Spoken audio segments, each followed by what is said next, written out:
बंदी छोड़ सतगुरु रामपाल जी परमेश्वर जी की जय हो। परम पिता परमात्मा सारी सृष्टि के रचनहार कुल मालिक असंख्य ब्रह्मांडों के स्वामी जगत गुरु तीनों लोकों में प्रवेश करके सबका भरण पोषण करने वाले राजाधिराज आत्माधार नाथों के नाथ देवों के देव महादेव सर्वेश्वर महेश्वर मृत्युंजय अजरो अमर आदि अनादि सनातनी प्रभु जगत पिता जगदीश्वर श्री श्री 1008 की उपाधि के वास्तविक अधिकारी अकाल मूरत शब्द स्वरूपी राम वासुदेव सर्वगतम ब्रह्म परम पूज्य प्रथम पूज्य परम संत परम पुरुष परम धनी परम दयालु सत्य कबीर हक्का कबीर अल्लाहु कबीर अल्लाहु अकबर बाखबर अल्लाह ताला जगत के तारणहार जगत के मुक्तिदाता जगत के जगन्नाथ हारे के सहारे हिंदुओं के राम मुसलमानों के अल्लाह सिखों के वाहिगुरु ईसाइयों के मसीह दया के सागर दया निधि करुणा के सागर करुणा निधि स्वयंभू परिभू संकट मोचन कष्ट हरण मंगल करण दुख भंजन अविगत कबीर निर्विकार निर्विषम परमात्मा अलय अलेख सतगुरु आदि अनादि सतगुरु असली मर्यादा पुरुषोत्तम असली राम असली कृष्ण असली घनश्याम असली मुरारी राजाओं के राजा महाराजाओं के महाराजा शहंशाहों के शहंशाह सम्राटों के सम्राट भगवानों के भगवान अल्लाहों के अल्लाह प्रभुओं के प्रभु मसीहाओं के मसीह सच्चे वाहिगुरु बाबाओं के बाबा पीरों के पीर सेठों के सेठ जगत सेठ सावलसा सेठ सर्वगुण संपन्न अनंत कोटि कलाओं के स्वामी अनंत कोटि ब्रह्मांडों के नायक योगियों में महायोगी ध्यानियों में महाध्यानी सिद्धों में परम सिद्ध ज्ञानियों में तत्वज्ञानी ब्रह्म ज्ञानी महाज्ञानी परम ज्ञानी सर्वश्रेष्ठ ज्ञानी विज्ञानी युवा कबीर समरथ कबीर असमवात अमित ओजा सच्चे रहनुमा करीम अल्लाह सुभान अल्लाह दुनिया के अंतिम पैगंबर 8 सितंबर 1951 से गांव धनाना जिला सोनीपत हरियाणा भारतवर्ष की पावन भूमि पे प्रकट रियल कल की भगवान श्री नारायण साकार हरि श्री बाबा साहेब शब्द स्वरूपी राम संत श्रोमणी सतगुरु रामपाल जी परमेश्वर जी के चरण कमल में साध संगति से जुड़े हुए देश विदेश से हम सभी सत्सेवक भाई बहनों का अनंत कोटि दंडवत प्रणाम। सत्साई भाई और बहनों, दया पूज्य गुरुदेव भगवान की, सारी सृष्टि के मालिक की, सतगुरु रामपाल जी भगवान की, जिनके विशेष आशीर्वाद से शुभ आशीर्वाद से आप और हम सभी सत्सेवक भाई बहन साध संगति से जुड़कर अपनी आत्मा के कल्याण हेतु निरंतर भक्ति मार्ग पर गुरुदेव के तत्व ज्ञान को आधार बनाकर बढ़ रहे हैं। भाई और बहनों, पूज्य गुरुदेव जी के कर कमल से लिखित पवित्र ग्रंथ कबीर सागर के सरलार्थ के ऊपर वीडियो बनाने की श्रृंखला जारी है। इसी श्रृंखला में आज हमारा ये 55 नंबर का वीडियो है। प्रत्येक वीडियो में गुरुदेव भगवान के आशीर्वाद से हमें बहुत कुछ सीखने को मिलता है। फिलहाल अध्याय कबीर चरित्र बोध के ऊपर वीडियो बनाने की श्रृंखला जारी है और इस श्रृंखला में कबीर परमेश्वर जब 650 साल पहले लीलामय रूप में एक जीवन व्यतीत कर रहे थे, काशी में परमेश्वर 120 वर्ष तक रहे थे, तो उस समय क्या क्या घटनाएं घटी थी, उन सभी घटनाओं का संक्षेप में गुरुदेव भगवान ने अपने कर कमल से यहाँ पर जिक्र किया है, जिसके ऊपर आप और हम भाई बहन वीडियो बना रहे हैं। तो भाई और बहनों, आगे बढ़ते हैं गुरुदेव के आशीर्वाद से। ये कबीर सागर का सरलार्थ पेज नंबर 527 है। ऋषि विवेकानंद जी से ज्ञान चर्चा। स्वामी रामानंद जी का एक शिष्य ऋषि विवेकानंद जी बहुत ही अच्छे प्रवचनकर्ता रूप में प्रसिद्ध था। ऋषि विवेकानंद जी को काशी शहर के एक क्षेत्र का उपदेशक नियुक्त किया हुआ था। उस क्षेत्र के व्यक्ति ऋषि विवेकानंद जी के धारा प्रवाह प्रवचनों को सुनकर उनकी प्रशंसा किए बिना नहीं रहते थे। उनकी कॉलोनी में बहुत प्रतिष्ठा बनी थी। प्रतिदिन की तरह ऋषि विवेकानंद जी विष्णु पुराण से कथा सुना रहे थे। कह रहे थे, भगवान विष्णु सर्वेश्वर है, अविनाशी अजन्मा है, सर्वसृष्टि रचनहार तथा पालनहार है। इनके कोई जन्मदाता माता पिता नहीं है, ये स्वयंभू है। ये ही त्रेता युग में अयोध्या के राजा दशरथ जी के घर माता कौशल्या देवी की पवित्र कोख से उत्पन्न हुए थे तथा श्री रामचंद्र नाम से प्रसिद्ध हुए। समुद्र पर सेतु बनाया, जल पर पत्थर तैराए, लंकापति रावण का वध किया। श्री विष्णु भगवान ने द्वापर युग में श्री कृष्ण चंद्र भगवान का अवतार धार कर वासुदेव जी के रूप में माता देवकी के गर्भ से जन्म लिया तथा कंस, केसी, शिशुपाल, जरासंध आदि दुष्टों का संहार किया। 5 वर्षीय बालक कबीर देव जी भी उस ऋषि विवेकानंद जी का प्रवचन सुन रहे थे तथा सैकड़ों की संख्या में अन्य श्रोतागण भी उपस्थित थे। ऋषि विवेकानंद जी ने अपने प्रवचन को विराम दिया तथा उपस्थित श्रोताओं से कहा, यदि किसी को कोई प्रश्न करना है तो वह निसंकोच अपनी शंका का समाधान करा सकता है। बालक कबीर परमेश्वर खड़े हुए तथा ऋषि विवेकानंद जी से करबद्ध होकर प्रार्थना की कि हे ऋषि जी, आपने भगवान विष्णु जी के विषय में बताया कि ये अजन्मा है, अविनाशी है, इनके कोई माता पिता नहीं है। एक दिन एक ब्राह्मण श्री शिव पुराण के रुद्र संहिता अध्याय 6 व 7 को पढ़कर श्रोताओं को सुना रहे थे। ये दास भी उस सत्संग में उपस्थित था। शिव पुराण में लिखा है कि निराकार परमात्मा आकार में आया, वह सदाशिव काल रूपी ब्रह्म कहलाया। उसने अपने अंदर से एक स्त्री प्रकट की जो प्रकृति देवी, अष्टांगी, त्रिदेव जननी, शिवा आदि नामों से जानी जाती है। काल रूपी ब्रह्म ने एक काशी नामक सुंदर स्थान बनाया। वहां दोनों शिव तथा शिवा अर्थात काल रूपी ब्रह्म तथा दुर्गा पति पत्नी रूप में निवास करने लगे। कुछ समय पश्चात दोनों के संभोग से एक लड़का उत्पन्न हुआ, उसका नाम विष्णु रखा। इसी प्रकार दोनों के रमण करने से एक पुत्र उत्पन्न हुआ, उसका नाम ब्रह्मा रखा तथा कमल के फूल पर डालकर अचेत कर दिया। फिर अध्याय 9 के अंत में लिखा है कि ब्रह्मा रजगुण है, विष्णु सतगुण है तथा शंकर तमगुण है, परंतु सदाशिव इनसे भिन्न है, वह गुणातीत है। यहाँ पर सदाशिव के अतिरिक्त 3 देव श्री ब्रह्मा, श्री विष्णु तथा श्री शिव जी भी हैं। इससे सिद्ध हुआ कि इन तीनों देवताओं की जननी दुर्गा अर्थात प्रकृति देवी है तथा पिता काल ब्रह्म है। इन तीनों प्रभुओं विष्णु आदि का जन्म हुआ है, इनके माता पिता भी हैं। एक दिन मैंने एक ब्राह्मण द्वारा श्री देवी पुराण के 3 स्कंद में अध्याय 4 व 5 में सुना था कि जिसमें भगवान विष्णु ने कहा है, इन प्रकृति देवी अर्थात दुर्गा को मैंने पहले भी देखा था। मुझे अपने बचपन की याद आई है। मैं एक वट वृक्ष के नीचे पालने में लेटा हुआ था। ये मुझे पालने में झुला रही थी। उस समय मैं बालक रूप में था। प्रकृति देवी के निकट जाकर तीनों देव श्री ब्रह्मा, श्री विष्णु तथा श्री शिव जी करबद्ध होकर खड़े हो गए।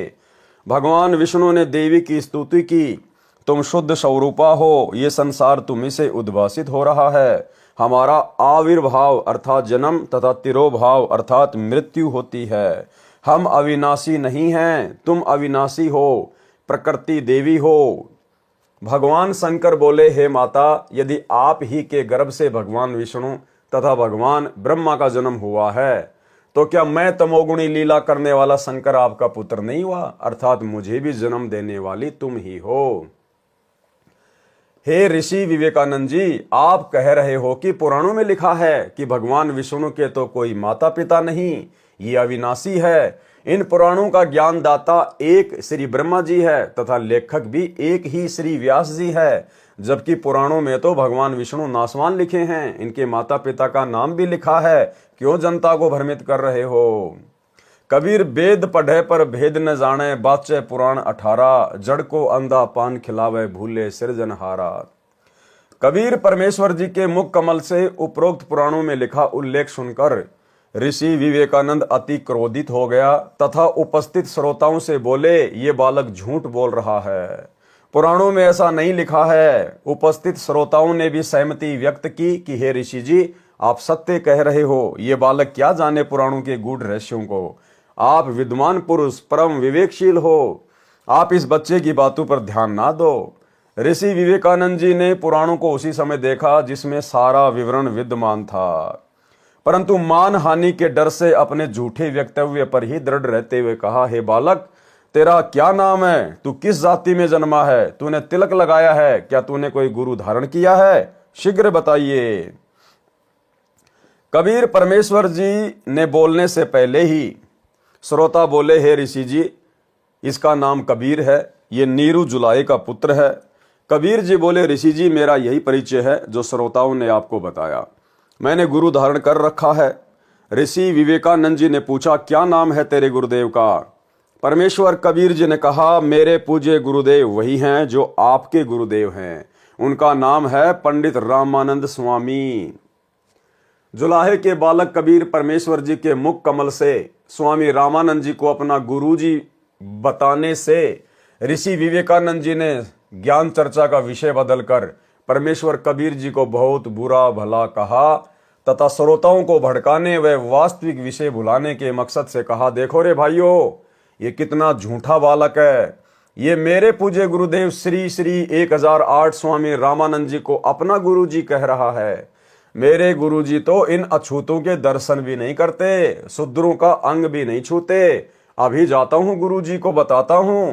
भाई श्रोताओं, आप सभी कल स्वामी जी के आश्रम पर आना सुबह सुबह। इस झूठे की कितनी पिटाई स्वामी रामानंद जी करेंगे। इसने हमारे गुरुदेव का नाम मिट्टी में मिलाया है। सर्व श्रोता बोले, ये बालक मूर्ख झूठा गवार है, आप विद्वान हो।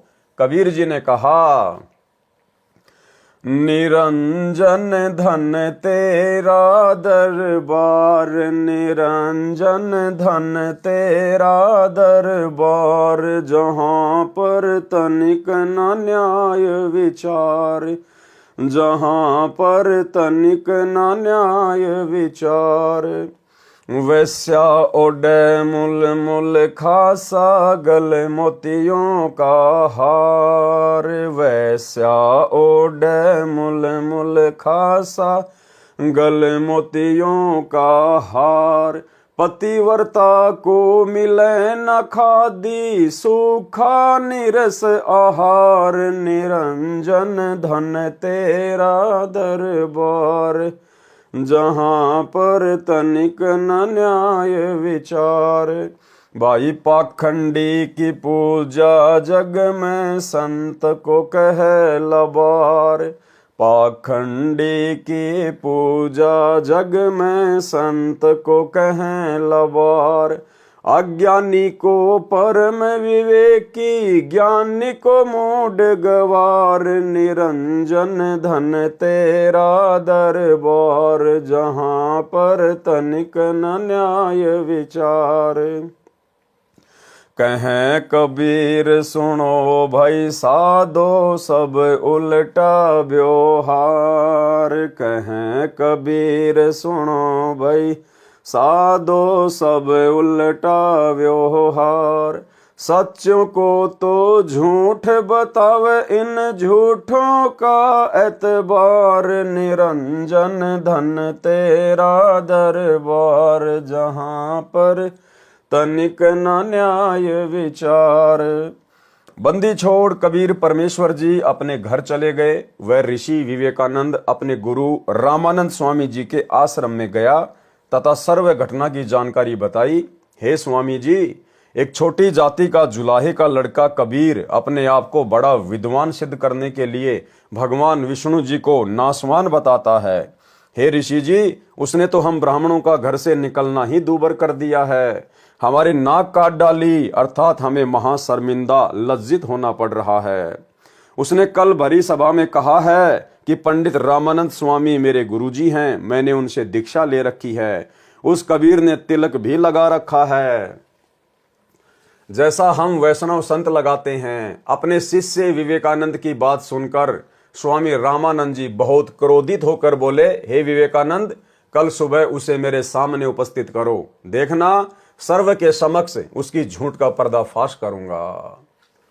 कबीर जी द्वारा स्वामी रामानंद जी के मन की बात जानना, ये सारी लीला कबीर परमात्मा अपनी प्यारी आत्मा श्री रामानंद जी को शरण में लेने के लिए कर रहे थे, क्योंकि यही पंडित रामानंद जी की आत्मा त्रेता युग में और सतयुग में जब परमेश्वर आए थे, एक पूरा जीवन उन्होंने लीला में जिया था। उस समय उनके मुंह बोले पिता की भूमिका निभाई थी, इसलिए परमेश्वर ने इस प्यारी आत्मा को अपनी शरण में लेना था और इस घटना के माध्यम से परमेश्वर आगे इसको अपनी शरण में लेंगे।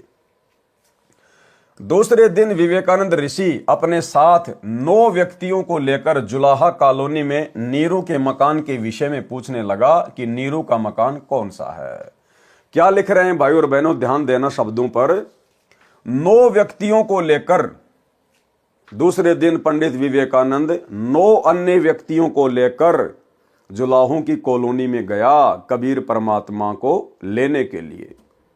अब भाइयों और बहनों, कौन जानता है कहां लिखा हुआ कि 9 व्यक्ति गए थे, लेकिन यहां पर कौन लिख रहे हैं ये बात? पूज्य गुरुदेव भगवान।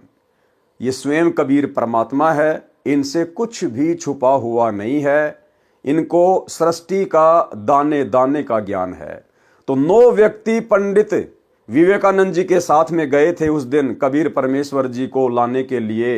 ये बातें परमेश्वर ही कह सकते हैं। और पहुंच गए जुलाहों की कॉलोनी में। 9 व्यक्तियों को लेकर जुलाहा कॉलोनी में नीरू के मकान के विषय में पूछने लगा कि नीरू का मकान कौन सा है। कॉलोनी के एक व्यक्ति को उनके आभाव से लगा कि ये कोई अप्रिय घटना करने के मकसद से आए हैं। उसने शीघ्रता से नीरू को जाकर बताया कि कुछ ब्राह्मण आपके घर आ रहे हैं, उनकी नीयत झगड़ा करने की है। नीमा भी वहीं खड़ी उस व्यक्ति की बातें सुन रही थी। उसी समय वे ब्राह्मण गली में नीरू के मकान की ओर आते दिखाई दिए। नीमा समझ गई कि अवश्य कबीर ने इन ब्राह्मणों से ज्ञान चर्चा की है, वे ईर्ष्यालु व्यक्ति मेरे बेटे को मार डालेंगे। इतना विचार करके सोए हुए बालक कबीर को जगाया तथा अपनी झोपड़ी के पीछे ले गई। वहां लेटाकर रजाई डाल दी तथा कहा, बेटा बोलना नहीं है, कुछ व्यक्ति झगड़ा करने के मकसद से अपने घर आ रहे हैं। नीमा अपने घर के द्वार पर गली में खड़ी हो गई। तब तक वे ब्राह्मण घर के निकट आ चुके थे। उन्होंने पूछा, क्या नीरू का घर यही है? नीमा ने उत्तर दिया, हाँ ऋषि जी यही है। कहो कैसे आना हुआ? ऋषि विवेकानंद बोला, कहाँ है तुम्हारा शरारती बच्चा कबीर? कल उसने भरी सभा में मेरे सामने गुरुदेव का अपमान किया है। आज उसकी पिटाई गुरुजी सर्व के समक्ष करेंगे, इसको सबक सिखाएंगे। नीमा बोली, मेरा बेटा निर्दोष है, वह किसी का अपमान नहीं कर सकता। आप मेरे बेटे से ईर्ष्या रखते हो। कभी कोई ब्राह्मण उलाने लेकर आता है, कभी कोई तो कभी कोई। आप मेरे बेटे की जान के शत्रु क्यों बने हो? लौट जाइए। सर्व ब्राह्मण बलपूर्वक नीरू की झोपड़ी में प्रवेश करके कपड़ों को उठा उठाकर बालक को खोजने लगे। 4 पाइयों को भी उलटकर पटक दिया। जोर जोर से ऊंची आवाज में बोलने लगे। माता पिता को दुखी जानकर बालक रूपधारी कबीर परमेश्वर जी रजाई से निकलकर खड़े हो गए तथा कहा, ऋषि जी मैं झोपड़ी के पीछे छुपा हूं। बच्चे की आवाज सुनकर सर्व ब्राह्मण पीछे गए। वहां खड़े कबीर जी को पकड़कर अपने साथ ले जाने लगे। नीमा तथा नीरू ने विरोध किया। नीमा ने बालक कबीर जी को सीने से लगा कर कहा, मेरे बच्चे को मत ले जाओ, मत ले जाओ। ऐसे कहकर रोने लगी। निर्दयों ने नीमा को धक्का मारकर जमीन पर गिरा दिया। नीमा फिर उठकर पीछे पीछे दौड़ी तथा बालक कबीर जी का हाथ उनसे छुटवाने का प्रयत्न किया। एक व्यक्ति ने ऐसा थप्पड़ मारा, नीमा के मुख व नाक से रक्त टपकने लगा। नीमा रोती हुई गली में अचेत हो गई। नीरू ने भी बच्चे को छुड़ाने की कोशिश की तो उसे भी पीट पीट कर मृत समान कर दिया। कॉलोनी वाले उठाकर उनके घर ले गए। बहुत समय पश्चात दोनों सचेत हुए। बच्चे के वियोग में रो रो कर दोनों का बुरा हाल था। नीरू चोट के कारण चल फिरने में असमर्थ जमीन पर गिरकर विलाप कर रहा था। कभी चुप होकर भयभीत हुआ गली की ओर देख रहा था। मन में सोच रहा था कि कहीं वे लौटकर ना आ जाएं तथा मुझे जान से ना मार डालें। फिर बच्चे को याद करके विलाप करने लगता, मेरे बेटे को मत मारो, मत मारो, इसने क्या बिगाड़ा है तुम्हारा। ऐसे पागल जैसी स्थिति नीरू की हो गई थी। नीमा होश में आती थी, फिर अपने बच्चे के साथ हो रहे अत्याचार की कल्पना कर बेहोश अचेत हो जाती थी। मोहल्ले कॉलोनी के स्त्री पुरुष उनकी दशा देखकर अति दुखी थे। अब भाई और बहनों, कहने को तो वो पंडित थे, पंडित रामानंद जी के शिष्य थे, दुनिया में ज्ञान प्रचार किया करते थे और उनका स्वभाव, उनके आचार विचार गुंडे मवालियों जैसे। ये स्थिति भाई और बहनों वर्तमान में सतलोक आश्रम मैनेजमेंट हरियाणा की है, गुरुदेव के लड़का लड़कियों की है, कोऑर्डिनेटरों की है। जब से सन 2016 से संगत में 7 संगतियां शुरू हुई है, तब से इन लोगों को अपने धार्मिक धंधे के ऊपर खतरा मंडराता हुआ दिखाई देने लगा और इन्होंने बहुत प्रयास किया सात संगतियों को रुकवाने का। जहां जहां सात संगतियां होती, ये लोग पंडित विवेकानंद की तरह गुंडों की फौज लेकर पहुंच जाते, सत्सेवक भाई बहनों के साथ में मार पिटाई करते, पुलिस वालों को साथ में लेके जाते, पुलिस वालों को पैसे देकर उनको शराब पिलाकर भगत भाई बहनों को पिटवाते थे। दिल्ली की सात संगति में पुलिस वालों को पैसे देकर भगत भाई बहनों को जानवरों की तरह इन्होंने जो है वो पिटवाया। मुझ पवन दास के ऊपर लगभग 2-3 बार जानलेवा हमले किए। अपनी तरफ से तो एक प्रकार से मारकर ही छोड़कर चले गए थे। वीडियो दास आपको बार बार दिखाता रहता है। कहने का मतलब भाइयों और बहनों, वर्तमान में परम पूज्य सतगुरु रामपाल जी परमेश्वर जी की शरण में आने के बाद भी उनके परिवार का, कोऑर्डिनेटरों का, आश्रम संचालकों का आचार विचार व्यवहार कुछ भी चेंज नहीं हुआ। वही गुंडे मवालियों वाली हरकतें।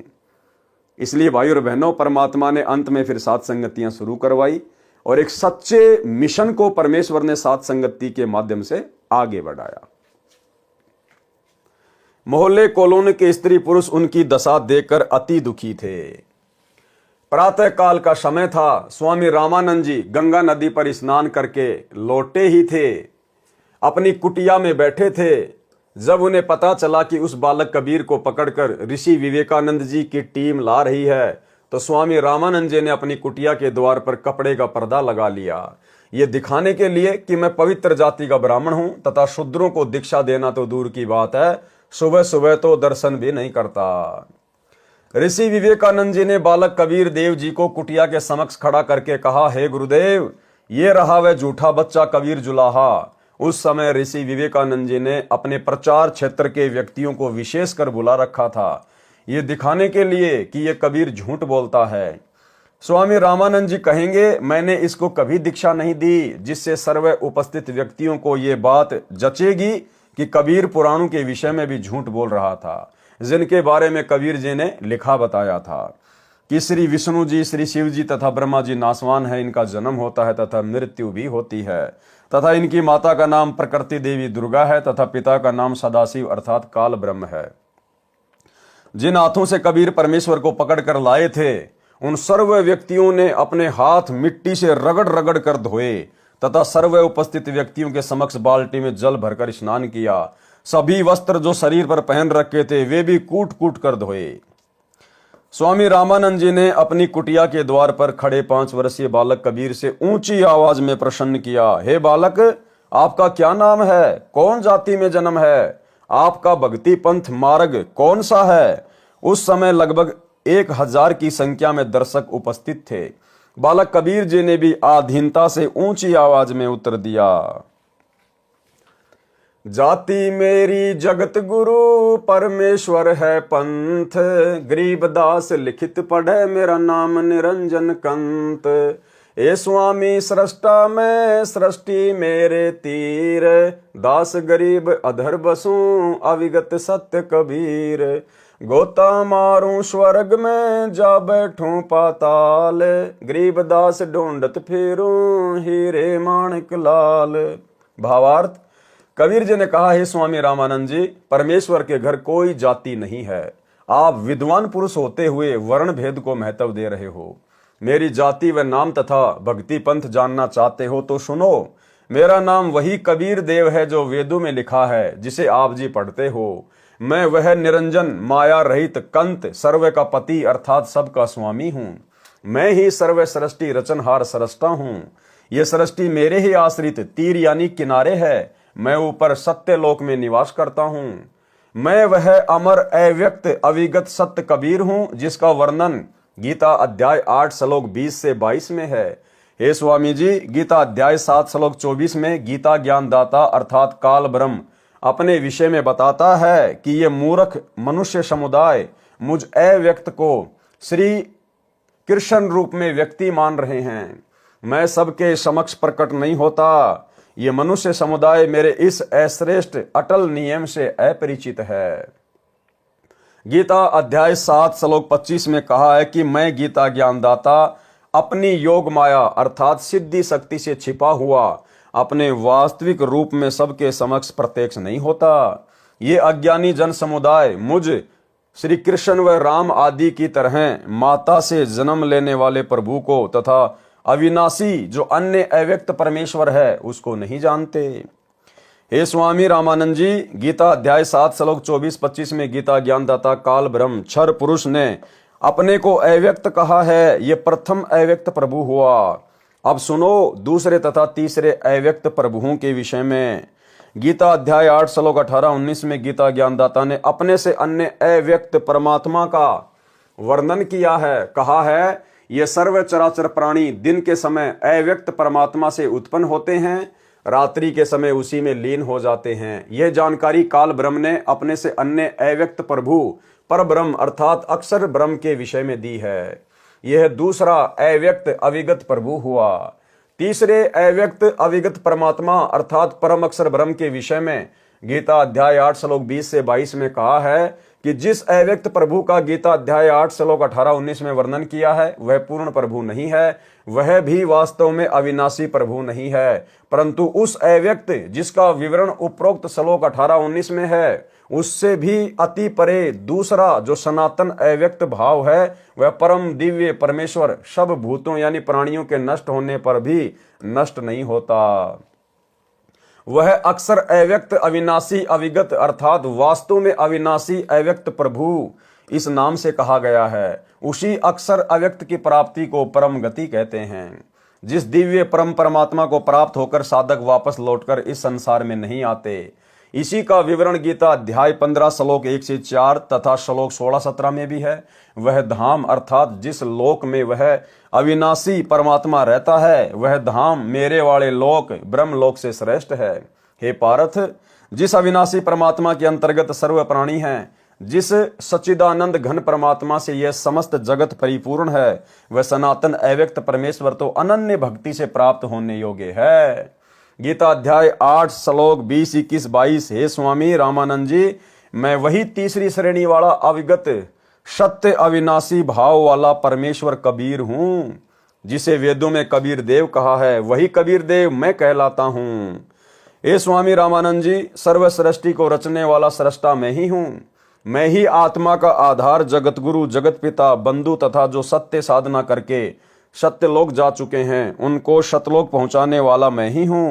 काल ब्रह्म की तरह धोखा न देने वाले स्वभाव वाला कबीर देव मैं ही हूं, जिसका प्रमाण अथर्ववेद कांड 4 अनुवाक 1 मंत्र 7 में लिखा है। कांड नंबर 4 अनुवाक नंबर 1 मंत्र नंबर 7। यहां पर इसका हिंदी अनुवाद है, केवल हिंदी अनुवाद। जो अचल अर्थात अविनाशी जगत पिता, भक्तों का वास्तविक साथी अर्थात आत्मा का आधार, बड़ा स्वामी अर्थात परमेश्वर व जगत गुरु तथा विनम्र पुजारी अर्थात विधिवत साधक को सुरक्षा के साथ सतलोक ले गए हुओं को यानी जो मोक्ष प्राप्त कर चुके हैं उनको सतलोक ले जाने वाला, सर्व ब्रह्मांडों की रचना करने वाला, जगदम्बा अर्थात माता वाले गुणों से भी युक्त, काल की तरह धोखा न देने वाले स्वभाव अर्थात गुणों वाला, ज्यों का त्यों अर्थात वैसा ही वह है। आप कबीर देव हैं अर्थात भाषा भिन्न इसे कबीर परमेश्वर भी कहते हैं। भावार्थ, इस मंत्र में यह भी स्पष्ट कर दिया कि उस परमेश्वर का नाम कबीर देव अर्थात कबीर परमेश्वर है जिसने सर्व रचना की है। जो परमेश्वर अचल अर्थात वास्तव में अविनाशी, गीता अध्याय 15 श्लोक 16-17 में भी प्रमाण है। जगत गुरु परमेश्वर आत्माधार जो पूर्ण मुक्त होकर सतलोक गए हैं यानी जो मोक्ष प्राप्त कर चुके हैं उनको सतलोक ले जाने वाला, सर्व ब्रह्मांडों का रचनहार, काल की तरह धोखा न देने वाला, ज्यों का त्यों वह स्वयं कबीर देव अर्थात कबीर प्रभु है। यही परमेश्वर सर्व ब्रह्मांडों व प्राणियों को अपनी शब्द शक्ति से उत्पन्न करने के कारण जनिता माता भी कहलाता है, तथा पितरम पिता तथा बंधु भाई भी वास्तव में यही है, तथा देव परमेश्वर भी यही है। इसलिए इसी कबीर देव कबीर परमेश्वर की स्तुति किया करते हैं। तमेव माता च पिता तमेव, तमेव बंधु च सखा तमेव, तमेव विद्या च द्रविणम तमेव, तमेव सर्व मम देव देव। इसी परमेश्वर की महिमा का पवित्र ऋग्वेद मंडल नंबर 1 सूक्त नंबर 24 में विस्तृत विवरण है। 5 वर्षीय बालक के मुख से वेदों व गीता के गूढ़ रहस्यों को सुनकर ऋषि रामानंद जी आश्चर्यचकित रह गए तथा क्रोधित होकर अपशब्द कहने लगे। रामानंद अधिकार सुन जुल्हा अक जगदीश, दास गरीब विलंब ना ताहि नवावत शीस। रामानंद को गुरु कहे तन से नहीं मिलात, दास गरीब दर्शन भये पैड़े लगी जुलात। पंथ चलत ठोकर लगी राम नाम कह दीन, दास गरीब कसर नहीं सीख लई परवीन। आड़ा पर्दा लाए कर रामानंद भुजंत, दास गरीब कुलंग छवि अधर डाक कुदंत। कौन जाति कुल पंथ है कौन तुम्हारा नाम, दास गरीब आधीन गति बोलत है बलि जाऊं। जाति हमारी जगत गुरु परमेश्वर है पंथ, दास गरीब लिखित पर नाम निरंजन कंत। रे बालक सुंदर बुद्धि घटमट तन आकार, दास गरीब दर्द लग्या हो बोले सिरजनहार। तुम मोमन के पालवा जुल्हे के घर बास, दास गरीब अज्ञान गति एता दृढ़ विश्वास। मान बड़ाई छोड़ कर बोलो बालक बहन, दास गरीब अधम मुखी एता तुम घट फैन। तर्क तलु से बोले ते रामानंद सुर ज्ञान, दास गरीब कुजाती है आखिर नीच निदान। परमेश्वर कबीर जी कबीर देव ने प्रेम पूर्वक उत्तर दिया। मैं के बदन खुलास कर सुनी स्वामी परवीन, दास गरीब मनी मरे मैं आजिज आधीन। मैं अविगत गत से परे चारों वेद से दूर, दास गरीब दसों दिशा सकल सिंध भरपूर। सकल सिंध भरपूर हूँ खालिक हमरा नाम, दास गरीब अजाति हूँ तै जो कहा बलि जाऊं। जाति पाति मेरे नहीं नहीं बस्ती नहीं गाम, दास गरीब अनिन गति नहीं हमारे चाम। नाद बिंद मेरे नहीं नहीं गुदा नहीं गात, दास गरीब शब्द सजा नहीं किसी का साथ। सब संगी बिछरू नाही आदि अंत बहु जाई, दास गरीब सकल बसूं बाहर भीतर माही। ए स्वामी सृष्टा में सृष्टि हमारे तीर, दास गरीब अधर बसूं अविगत सत्य कबीर। पौमी धरनी आकाश में मैं व्यापक सब ठोर, दास गरीब न दूसरा हम समतुल नहीं और। हम दासन के दास हैं कर्ता पुरुष करी में, दास गरीब अवधूत हम ब्रह्मचारी सी में। सुन रामानंद राम हम मैं बावन नरसिंह, दास गरीब कली कली हम ही से कृष्ण अभंग। हम ही से इंद्र कुबेर है ब्रह्मा विष्णु महेश, दास गरीब धर्म ध्वजा धरणी रसातल शेष। सुन स्वामी सतभाख हूँ झूठ न हमरे रिंच, दास गरीब हम रूप बिना और सकल परपंच। गोता लाऊं स्वर्ग से फिर बैठूं पाताल, गरीब दास ढूंढत फिरूं हीरे माणिक लाल। इस दरिया कंकर बहुत लाल कहीं कहीं ठावे, गरीब दास माणिक चुगे हम मुरजीवा नाव। मुरजीवा माणिक चुगे कंकर पत्थर डारी, दास गरीब डोरी अगम उतरो शब्द आधार। स्वामी रामानंद जी ने कहा, अरे कुजात अर्थात शूद्र, छोटा मुंह बड़ी बात, तू अपने आप को परमात्मा कहता है, तेरा शरीर हाड़ मांस व रक्त निर्मित है। तू अपने आप को अविनाशी परमात्मा कहता है, तेरा जुलाई के घर जन्म है, फिर भी अपने आप को अजन्मा अविनाशी कहता है, तू कपटी बालक है। परमेश्वर कबीर जी ने कहा, ना मैं जन्मूं ना मरूं, जो मैं आऊं त्यो जाऊं। गरीब दास सतगुरु भेद से लखो हमारा दाव। सुन रामानंद राम मैं मुझसे ही बावन नरसिंह, दास गरीब युग युग हम से ही हुए कृष्ण अभंग। भावार्थ, कबीर जी ने उत्तर दिया, हे रामानंद जी, मैं न तो जन्म लेता हूँ न मृत्यु को प्राप्त होता हूँ। मैं 84 लाख प्राणियों के शरीरों में आने, जन्म लेने व जाने, मृत्यु होने के चक्कर से भी रहित हूँ। मेरी विशेष जानकारी किसी तत्वदर्शी संत सतगुरु से ज्ञान को सुनकर प्राप्त करो। गीता अध्याय 4 श्लोक 34 तथा यजुर्वेद अध्याय 40 मंत्र 10 व 13 में वेद ज्ञानदाता स्वयं कह रहा है कि उस पूर्ण परमात्मा के तत्व वास्तविक ज्ञान से मैं अपरिचित हूं। उस तत्व ज्ञान को तत्वदर्शी संतों से सुनो, उन्हें दंडवत प्रणाम करो, अति विनम्र भाव से परमात्मा के पूर्ण मोक्ष मार्ग के विषय में ज्ञान प्राप्त करो। जैसी भक्ति विधि से तत्वदर्शी संत बताए वैसे साधना करो। गीता अध्याय 15 श्लोक 17 में लिखा है कि श्लोक 16 में जिन दो पुरुषों भगवानों क्षर पुरुष अर्थात काल ब्रह्म तथा अक्षर पुरुष अर्थात परब्रह्म का उल्लेख है, वास्तव में अविनाशी परमेश्वर तथा सभी का पालन पोषण व धारण करने वाला परमात्मा तो उन उपरोक्त दोनों से अन्य ही है। हे स्वामी रामानंद जी, वह उत्तम पुरुष अर्थात सर्वश्रेष्ठ प्रभु मैं ही हूं। इस बात को सुनकर स्वामी रामानंद जी बहुत क्षुब्ध हो गए तथा कहा कि रे बालक, तू निम्न जाति का और छोटा मुंह बड़ी बात कर रहा है, तू अपने आप भगवान बन बैठा। बुरी गालियां भी दी।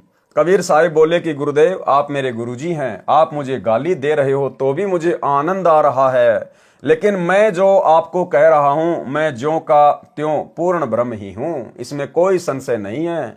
इस बात को सुनकर रामानंद जी ने कहा कि ठहर जा, तेरी तो लंबी कहानी बनेगी, तू ऐसे नहीं मानेगा, मैं पहले अपनी पूजा पाठ कर लेता हूं। रामानंद जी ने कहा कि इसको बैठाओ, मैं पहले अपनी कुछ क्रिया रहती है वह कर लेता हूं, बाद में इससे निपटूंगा। स्वामी रामानंद जी क्या क्रिया करते थे?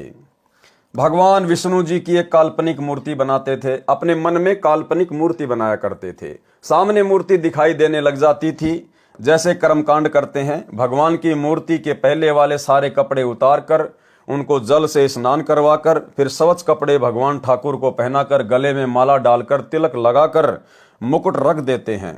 रामानंद जी कल्पना कर रहे थे, कल्पना करके भगवान की काल्पनिक मूर्ति बनाई। श्रद्धा से जैसे नंगे पैरों जाकर आप ही गंगा जल लाए हों, ऐसी अपनी भावना बनाकर ठाकुर जी की मूर्ति के कपड़े उतारे, फिर स्नान करवाया तथा नए वस्त्र पहना दिए, तिलक लगा दिया, मुकुट रख दिया और माला डालनी भूल गए। कंठी न डालें तो पूजा अधूरी और मुकुट रख दिया तो उस दिन मुकुट उतारा नहीं जा सकता, उस दिन मुकुट उतार दें तो पूजा खंडित। स्वामी रामानंद जी अपने आप को कोस रहे हैं कि इतना जीवन हो गया मेरा, कभी भी ऐसी गलती जिंदगी में नहीं हुई थी। प्रभु, आज मुझ पापी से क्या गलती हुई है? यदि मुकुट उतारूं तो पूजा खंडित। उसने सोचा कि मुकुट के ऊपर से कंठी माला डालकर देखता हूं। कल्पना से कर रहे हैं, कोई सामने मूर्ति नहीं और पर्दा लगा है, कबीर साहिब दूसरी ओर बैठे हैं, मुकुट में माला फंस गई, आगे नहीं जा रही थी, जैसे शौपन देख रहे हों। रामानंद जी ने सोचा अब क्या करूं, हे भगवान, आज तो मेरा सारा दिन ही व्यर्थ गया, आज की मेरी भक्ति कमाई व्यर्थ गई, क्योंकि जिसको परमात्मा की कसक होती है उसका एक नित्य नियम भी रह जाए तो उसको दर्द बहुत होता है, जैसे इंसान की जेब कट जाए और फिर बहुत पश्चाताप करता है। प्रभु के सच्चे भक्तों को इतनी लगन होती है। इतने में बालक रूपधारी कबीर परमेश्वर जी ने कहा कि स्वामी जी, माला की घुंडी खोलो और माला गले में डाल दो, फिर गांठ लगा दो, मुकुट उतारना नहीं पड़ेगा। रामानंद जी काहे का मुकुट उतारे था, काहे की गांठ खोले था। कुटिया के सामने लगा पर्दा भी स्वामी रामानंद जी ने अपने हाथ से फेंक दिया और ब्राह्मण समाज के सामने उस कबीर परमेश्वर को सीने से लगा लिया। रामानंद जी ने कहा कि हे भगवान, आपका तो इतना कोमल शरीर है जैसे रुई हो, आपके शरीर की तुलना में मेरा तो पत्थर जैसा शरीर है। एक तरफ तो प्रभु खड़े हैं और एक तरफ जाति व धर्म की दीवार है। प्रभु चाहने वाली पुण्य आत्माएं धर्म की बनावटी दीवार को तोड़ना श्रेयकर समझते हैं, वैसा ही स्वामी रामानंद जी ने किया। सामने पूर्ण परमात्मा को पाकर न जाति देखी, न धर्म देखा, न छुआछात, केवल आत्म कल्याण देखा, इसे ब्राह्मण कहते हैं। बोलत रामानंद जी हम गड़बड़ा सुकाल, गरीबदास पूजा कर मुकुट फही जदिमाल, सेवा करो संभाल कर सुनी स्वामी सुर ज्ञान, गरीबदास सिर मुकुट धरी माला अटकी जान। स्वामी घुंडी खोल कर फिर माला गल डार, गरीबदास इस भजन को जानत है करतार। ड्योडी पर्दा दूर कर लिया कंठ लगाए, गरीबदास गुजरी बहुत बदने बदन मिलाए।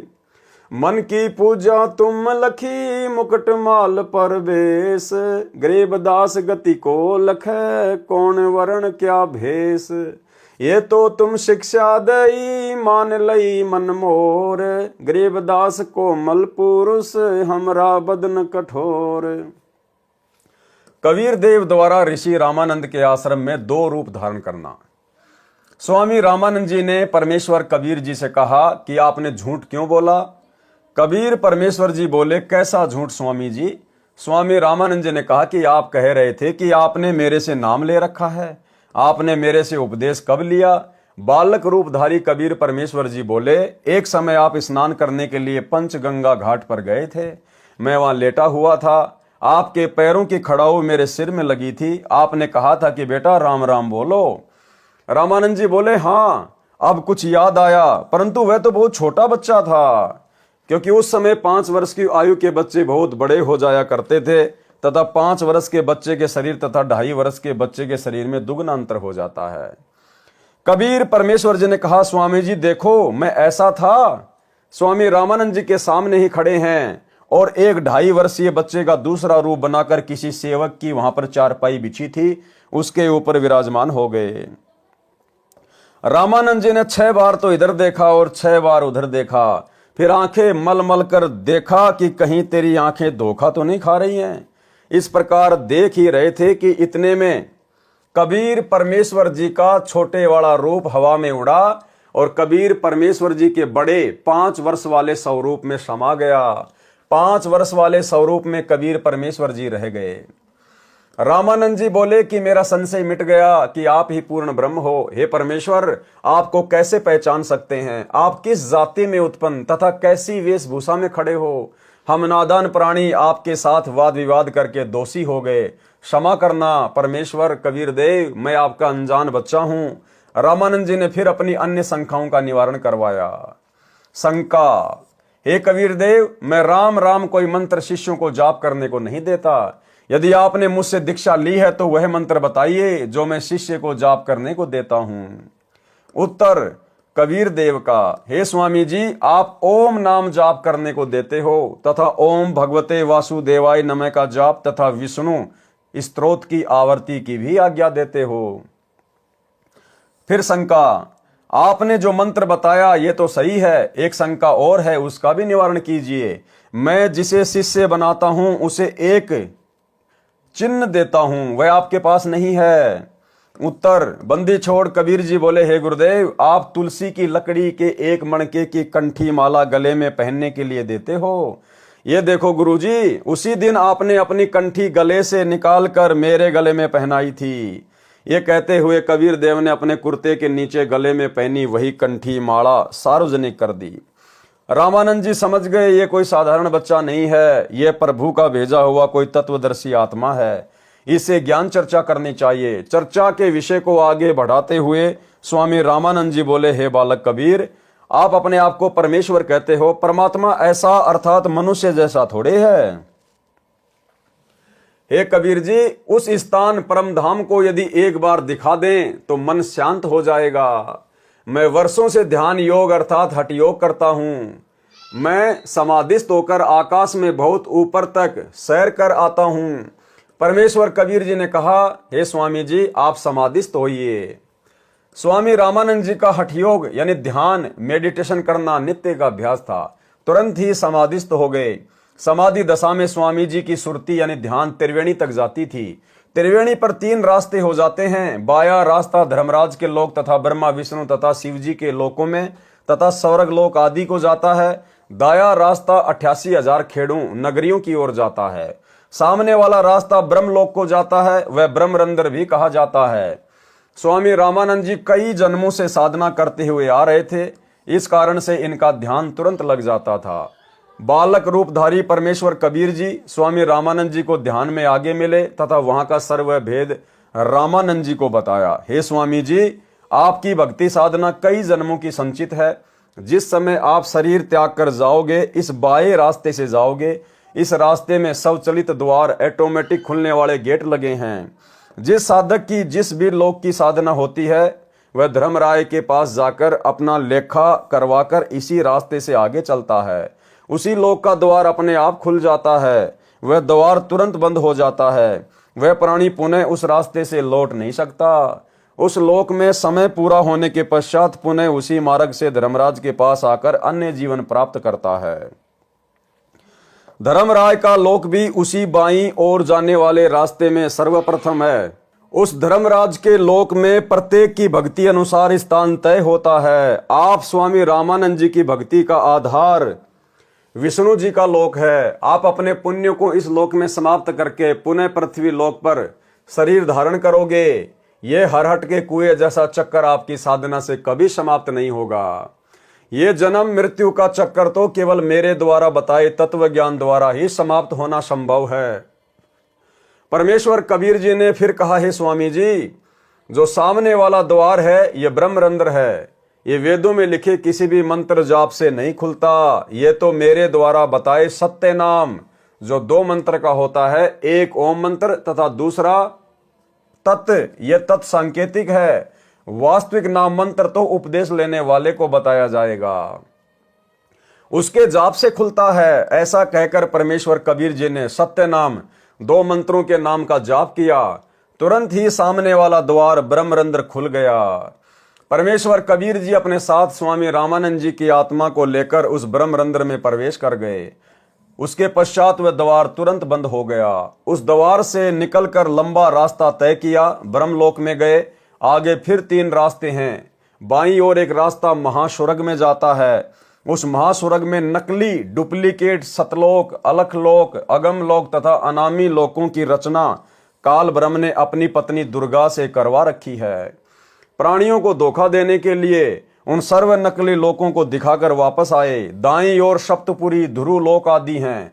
सामने वाला द्वारा वहां जाता है जहां पर गीता ज्ञानदाता काल ब्रह्म अपनी योग माया से छुपा रहता है। वह 3 स्थान बनाए हैं। एक रजोगुण प्रधान क्षेत्र है जिसमें काल ब्रह्म तथा दुर्गा प्रकृति देवी पति पत्नी रूप में साकार रूप में रहते हैं। उस समय जिस पुत्र का जन्म होता है वह रजोगुण युक्त होता है। उसका नाम ब्रह्मा रख देता है। उस बालक को युवा होने तक अचेत रखकर परवरिश करते हैं। युवा होने पर काल ब्रह्म स्वयं विष्णु रूप धारण करके अपनी नाभि से कमल का फूल प्रकट करता है। उस कमल के फूल पर युवा अवस्था प्राप्त होने पर ब्रह्मा जी को रखकर सचेत कर देता है। इसी प्रकार एक शतोगुण प्रधान क्षेत्र बनाया है। उसमें दोनों दुर्गा व काल ब्रह्म पति पत्नी रूप में रहकर अन्य पुत्र शतोगुण प्रधान उत्पन्न करते हैं। उसका नाम विष्णु रखते हैं। उसे भी युवा होने तक अचेत रखते हैं। शेष सैया पर सचेत करते हैं। अन्य शेषनाग ब्रह्म ही अपनी शक्ति से उत्पन्न करता है। इसी प्रकार एक तमोगुण प्रधान क्षेत्र बनाया है। उसमें वे दोनों दुर्गा तथा काल ब्रह्म पति पत्नी व्यवहार से तमोगुण प्रधान पुत्र उत्पन्न करते हैं। उसका नाम शिव रखते हैं। उसे भी युवा अवस्था प्राप्त होने तक अचेत रखते हैं। युवा होने पर तीनों को सचेत करके इनका विवाह प्रकृति दुर्गा द्वारा उत्पन्न 3 लड़कियों से करते हैं। इस प्रकार ये काल ब्रह्म अपना सृष्टि चक्र चलाता है। परमेश्वर कबीर जी ने स्वामी रामानंद जी को वह रास्ता दिखाया तथा 21वें ब्रह्मांड में फिर 3 रास्ते हैं। बाईं ओर फिर नकली सतलोक, अलखलोक, अगमलोक तथा अनामी लोक की रचना की हुई है। दाईं ओर 12 भक्तों का निवास स्थान बनाया है जिनको अपना ज्ञान प्रचारक बनाकर जनता को शास्त्र विरुद्ध ज्ञान पर आधारित करवाता है। सामने वाला द्वार तपतशिला की ओर जाता है जहां पर यह काल ब्रह्म 1 लाख मानव शरीरधारी प्राणियों के सूक्ष्म शरीरों को तपाकर उनसे मैल निकाल कर खाता है। उस काल ब्रह्म के उस लोक के ऊपर एक द्वार है जो परब्रह्म अक्षर पुरुष के 7 संग ब्रह्मांडों में खुलता है। परब्रह्म के ब्रह्मांडों के अंतिम सिरे पर एक द्वार है जो सत्य पुरुष परम अक्षर ब्रह्म के लोक सत्य लोक की भंवर गुफा में खुलता है। फिर आगे सत्यलोक है जो वास्तविक सतलोक है। सतलोक में पूर्ण परमात्मा कबीर जी अन्य तेजोमय मानव सदृश शरीर में एक गुम्मद में एक ऊंचे सिंहासन पर विराजमान है। वहां सतलोक की सर्व वस्तुएं तथा सतलोकवासी सफेद प्रकाश युक्त हैं। सत्य पुरुष के शरीर का प्रकाश अत्यधिक सफेद है। सत्य पुरुष के एक रोमकूप का प्रकाश 1 लाख सूर्यों तथा इतने ही चंद्रमाओं के मिले जुले प्रकाश से भी अधिक है। परमेश्वर कबीर जी स्वामी रामानंद जी की आत्मा को साथ लेकर सतलोक में गए। वहां सभी आत्माओं का भी मानव सदृश शरीर है। उनके शरीर का भी सफेद प्रकाश है, परंतु सतलोक निवासियों के शरीर का प्रकाश 16 सूर्यों के प्रकाश के समान है। बालक रूपधारी कबीर देव ने अपने ही अन्य स्वरूप पर चवर किया, जो स्वरूप अत्यधिक तेजोमय था तथा सिंहासन पर एक सफेद गुम्बद में विराजमान था। स्वामी रामानंद जी ने सोचा कि पूर्ण परमात्मा तो ये है जो तेजोमय शरीर युक्त है। ये बाल रूपधारी आत्मा कबीर यहाँ का अनुचर अर्थात सेवक होगा। स्वामी रामानंद जी ने इतना विचार ही किया था। उसी समय सिंहासन पर विराजमान तेजोमय शरीर युक्त परमात्मा सिंहासन त्याग कर खड़ा हो गया तथा बालक कबीर जी को सिंहासन पर बैठने के लिए प्रार्थना की। नीचे से रामानंद जी के साथ गया बालक कबीर जी उस सिंहासन पर विराजमान हो गए तथा वह तेजोमय शरीरधारी प्रभु बालक के सिर पर श्रद्धा से चवर करने लगा। रामानंद जी ने सोचा, यह परमात्मा इस बच्चे पर चवर करने लगा, यह बालक यहाँ का नौकर सेवक नहीं हो सकता।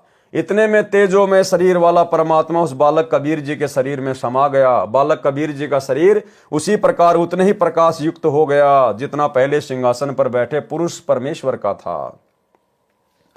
इतनी लीला करके स्वामी रामानंद जी की आत्मा को वापस शरीर में भेज दिया। महर्षि रामानंद जी ने आंखें खोलकर देखा तो बालक रूपधारी परमेश्वर कबीर जी को सामने ही बैठा पाया। महर्षि रामानंद जी को पूर्ण विश्वास हो गया कि यह बालक कबीर जी ही परम अक्षर ब्रह्म अर्थात वासुदेव कुल का मालिक है। दोनों स्थानों ऊपर सत्यलोक में तथा नीचे पृथ्वीलोक में यहाँ पर स्वयं ही लीला कर रहा है। यही परम दिव्य पुरुष अर्थात आदि पुरुष है। सतलोक में जहां पर यह परमात्मा मूल रूप में निवास करता है वह सनातन परम धाम है। परमेश्वर कबीर जी ने इसी प्रकार संत गरीबदास जी महाराज छुडानी हरियाणा वाले को सर्व ब्रह्मांडों को प्रत्यक्ष दिखाया था, उनका ज्ञान योग खोल दिया था तथा परमेश्वर ने गरीबदास जी महाराज को स्वामी रामानंद जी के विषय में बताया था कि किस प्रकार से मैंने स्वामी जी को शरण में लिया था। महाराज गरीबदास जी ने अपनी अमृतवाणी में उल्लेख किया है, तहां वहां चित चक्रित भया देखी फजल दरबार, गरीबदास सिजदा किया हम पाए दीदार। बोलत रामानंद जी सुन कबीर करतार, गरीबदास सब रूप में तुम ही बोलन हार। दहू ठोर है एक तो भया एक से दोए, गरीबदास हम कारणे उतरे हो मगजोए।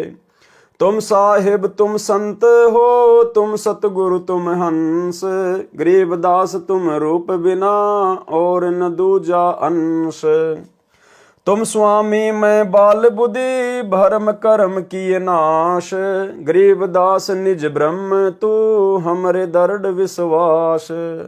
सुन बे सुन से तुम परे उर से हमरे तीर, गरीबदास सरभंग में अविगत पुरुष कबीर।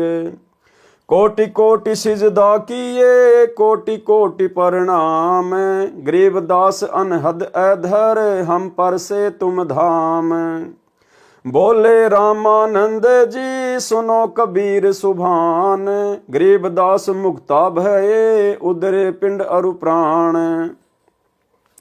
उपरोक्त वाणी का भावार्थ, सत्यलोक में तथा काशी नगर में पृथ्वी पर दोनों स्थानों पर परमात्मा कबीर जी को देखकर स्वामी रामानंद जी ने कहा है, कबीर परमात्मा आप दोनों स्थानों पर लीला कर रहे हो। आप ही निज ब्रह्म अर्थात गीता अध्याय 15 श्लोक 17 में कहा है कि उत्तम पुरुष अर्थात वास्तविक परमेश्वर तो क्षर पुरुष काल ब्रह्म तथा अक्षर पुरुष परब्रह्म से अन्य ही है। वही परमात्मा कहा जाता है जो तीनों लोकों में प्रवेश करके सबका धारण पोषण करता है। वह परम अक्षर ब्रह्म आप ही हैं। आप ही की शक्ति से सर्व प्राणी गति कर रहे हैं। मैंने आपका वह सनातन परम धाम आंखों देखा है तथा वास्तविक अनहद धुन तो ऊपर सत्य लोक में है। ऐसा कहकर स्वामी रामानंद जी ने कबीर परमेश्वर के चरणों में कोटि कोटि प्रणाम किया तथा कहा, आप परमेश्वर हो, आप ही सतगुरु तथा आप ही तत्वदर्शी संत हो, आप ही हंस तथा नीर खीर को भिन्न भिन्न करने वाले सच्चे भगत के गुणों युक्त हो। कबीर भगत नाम से यहाँ पर प्रसिद्ध हो। वास्तव में आप परमात्मा हो, मैं आपका भगत, आप मेरे गुरु जी। परमेश्वर कबीर जी ने कहा, हे स्वामी जी, गुरु जी तो आप ही रहो, मैं आपका शिष्य हूं। ये गुरु परंपरा बनाए रखने के लिए अति आवश्यक है। यदि आप मेरे गुरु जी के रूप में नहीं रहोगे तो भविष्य में संत व भगत कहा करेंगे कि गुरु बनाने की कोई आवश्यकता नहीं है। सीधा ही परमात्मा से ही संपर्क करो। कबीर ने भी गुरु नहीं बनाया था। यानी भाई और बहनों, पंडित रामानंद जी ने जब ऊपर नीचे सब कुछ देख लिया कि भाई कबीर जी के अलावा और कोई परमात्मा नहीं है और सतलोक के अलावा और कोई मुक्ति धाम नहीं है। 104 वर्ष की आयु पंडित रामानंद जी की और कबीर परमेश्वर जी की 5 वर्ष की लीला में आयु। पंडित रामानंद जी ने उनके चरणों में कोटि कोटि प्रणाम किया, नमन किया और कहा, आज से मैं आपका शिष्य, आप मेरे गुरु। लेकिन कबीर परमेश्वर जी ने कहा कि पंडित जी, ये बात केवल आप और मेरे बीच की है, बाकी संसार की दृष्टि में आप मेरे गुरु बने रहिए, अन्यथा आने वाले समय में जब वो कलयुग की बिचली पीढ़ी का समय आएगा, उस समय फिर कौन भक्ति करेगा, कौन इस बात को मानेगा कि गुरु भी बनाना जरूरी है। लोग कहेंगे कबीर जी ने 650 साल पहले कौन सा गुरु बनाया था, गुरु बनाने की क्या आवश्यकता है भक्ति के लिए, मोक्ष के लिए। भाई और बहनों, ठीक यही लीला वर्तमान में चल रही है। वही कबीर परमात्मा जो 650 साल पहले काशी में प्रकट हुए थे, आज वर्तमान समय कलयुग की बिचली पीढ़ी में 8 सितंबर 1951 को प्रकट हैं। सन 1994 से उन्होंने अपना यथार्थ 13वां कबीर पंथ चलाया और इस कबीर परमेश्वर जी ने 17 फरवरी 1988 को आदरणीय गरीबदास जी के 12वें पंथ में प्रवेश करके और एक अच्छी आत्मा आदरणीय स्वामी रामदेवानंद जी को अपना मुंह बोला गुरु बनाया। यानी सतगुरु रामपाल जी का कोई गुरु नहीं था, क्योंकि ये तो जगत गुरु हैं और जगत गुरु का कोई गुरु नहीं होता, क्योंकि जगत गुरु स्वयं कबीर भगवान होता है। लेकिन इन्होंने गुरु शिष्य परंपरा का निर्वाह करते हुए और एक सच्चे भगत के लक्षण और गुणों को दर्शाते हुए आदरणीय रामदेवानंद जी को अपना मुंह बोला गुरु धारण किया। ये बात हम सत्सेवक भाई बहन तो पिछले 8-10 वर्षों से संगत को वीडियो बनाकर समझाते आए रहे हैं, लेकिन इसका सबसे बड़ा प्रमाण आपको स्वयं पूज्य गुरुदेव सतगुरु रामपाल जी परमेश्वर जी के कलयुगी छोटे बेटे मनोज के मुख से भी सुनाते हैं। मनोज ने कहा कि जब मैं छोटा सा था, उस समय मुझे मेरे पिताजी ने, सतगुरु रामपाल जी ने दादा गुरु जी से नाम दिलवाया। मैं अपने पिताजी सतगुरु रामपाल जी के साथ में दादा गुरु जी के पास जाता था, सेवा करता था, आश्रम में जाता था। एक दिन मेरे पिताजी मुझे दादा गुरु जी के पास लेकर गए। जैसे हम वहां पहुंचे तो पता चला कि दादा गुरु जी विश्राम कर रहे थे। कुछ समय के बाद में जब दादा गुरु जी की आंख खुली, एक सेवक दौड़कर गया और सेवक ने बताया, जी ऐसे ऐसे हरियाणा से रामपाल जी आए हुए हैं। तो दादा गुरुजी ने कहा कि आपने उनको अंदर क्यों नहीं बुलाया, बाहर क्यों बैठा के रखा। तो सेवकों को बड़ा आश्चर्य हुआ कि एक हमारे जैसे भगत के विषय में इतना बोल रहे हैं कि उनको बाहर क्यों बैठाया, अंदर क्यों नहीं बुलाया, जबकि उन्होंने तो नाम भी हमारे से बाद में लिया, वो तो एक भगत है। तो सेवक ने कहा, जी आप विश्राम कर रहे थे, आप सो रहे थे। तो दादा गुरुदेव ने कहा कि मुझे जगाया क्यों नहीं, मुझे जगाना चाहिए था, और जाओ उनको अंदर लेके आओ। सेवक गया, सेवक ने सारी बात बताई और जब गुरुदेव भगवान अंदर गए अपने कलयुगी बेटे मनोज के साथ में, तो मनोज अपने इंटरव्यू में कह रहा है कि मैंने देखा कि दादा गुरुजी अपनी चारपाई से खड़े होने का प्रयास कर रहे थे गुरुजी को देखते ही, लेकिन गुरुजी ने एक अच्छे शिष्य की भूमिका निभाते हुए तुरंत उनके चरणों में दंडवत प्रणाम किया और उनके चरणों में ही बैठ गए। इतने में दादा गुरुजी ने कहा कि नहीं नहीं नहीं, आप नीचे मत बैठिए, आप ऊपर आइए, आप ऊपर आइए, आपकी जगह ये है, आपकी जगह ये है। और दादा गुरुजी उठकर नीचे बैठने का प्रयास कर रहे थे, लेकिन गुरुदेव भगवान ने देखा कि यहां तो बहुत सारे सेवक खड़े हैं, तो गुरुदेव ने एक अच्छे सुयोग्य शिष्य की भूमिका निभाते हुए अंत तक यही कहा, नहीं जी आप ही बैठे रहिए, मैं नीचे ठीक हूं।